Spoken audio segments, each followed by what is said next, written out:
L'aire pesa? A veure, anem a comprovar-ho. Mireu, aquí tenim una llauna i en aquesta llauna hi anem a posar una miqueta d'aigua.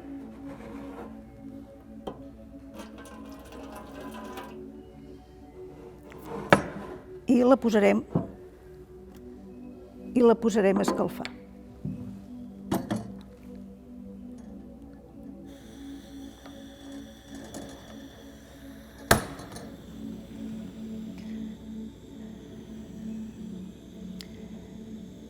L'aigua, a l'escalfar-se, doncs es posa a bullir i notarem que bull perquè fa unes bombolletes i aquestes bombolletes, l'aire que hi ha damunt de l'aigua doncs es va expandint, va sortint, aquestes bombolletes aquesta aigua es converteix en vapor i veurem, comprovarem, aquí no podem veure perquè la llauna no ens ho deixa veure, és opaca, però comprovarem, sabrem que bull quan veurem sortir per aquí, pel tap, veurem sortir com un nuvolet.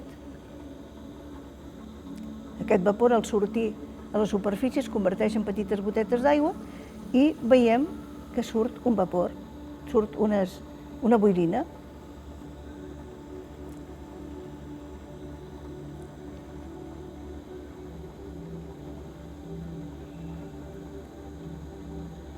Bé, potser la deixarem bullir una miqueta més.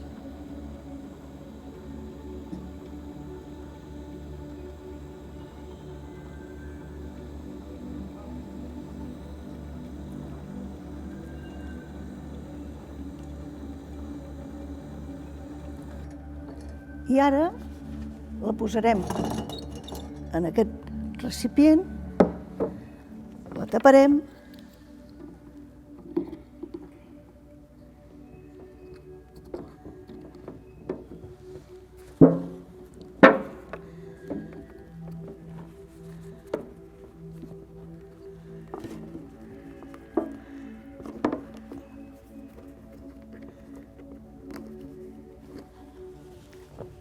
i la refredarem.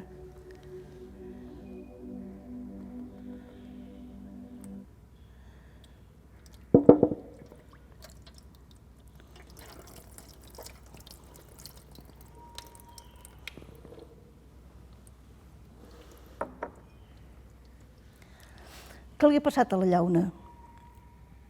Que se'ns ha aixafat. Bueno, per què se'ns ha aixafat? A dintre de la llauna, quan hem refredat, primer que havia sortit molt d'aire i el vapor que havia quedat dintre s'havia condensat, però clar, ara al condensar-se s'havia sortit a l'exterior i per tant n'hi havia molta menys aigua de la que hi havia al principi. Aleshores, què passa? Que és possible que l'atmosfera, la pressió de l'aire l'ha aixafada? Doncs efectivament, si s'ha aixafat és gràcies a que el pes de l'aire, i el pes pesa molt. A veure, si és capaç d'aixafar una llauna, mireu, 1 centímetre quadrat d'aire fins a dalt de tot, o sigui, si agaféssim una columna d'aire de tota l'atmosfera d'1 centímetre quadrat de superfície, pesaria aproximadament 1 quilo. És a dir que, suposem que el nostre cap fos un rectangle de 10 per 20, 10 centímetres per 20 centímetres, la superfície del nostre cap seria 200 centímetres, 200 centímetres quadrats. És a dir, que cada centímetre quadrat aguantaria 1 quilo, vol dir que el nostre cap aguanta 200 quilos. Escolteu, doncs mira el que aguanta tot el nostre cos. Per què no ens xafa? Doncs mireu, sabeu què passa? Que dintre del nostre cos hi tenim uns fluids, tenim aire i uns fluids que contrarresten el pes de l'aire i per això no ens passa res. Ara, què passaria si anéssim a la Lluna? Us deixo la pregunta, us deixo l'interrogant perquè la contesteu vosaltres.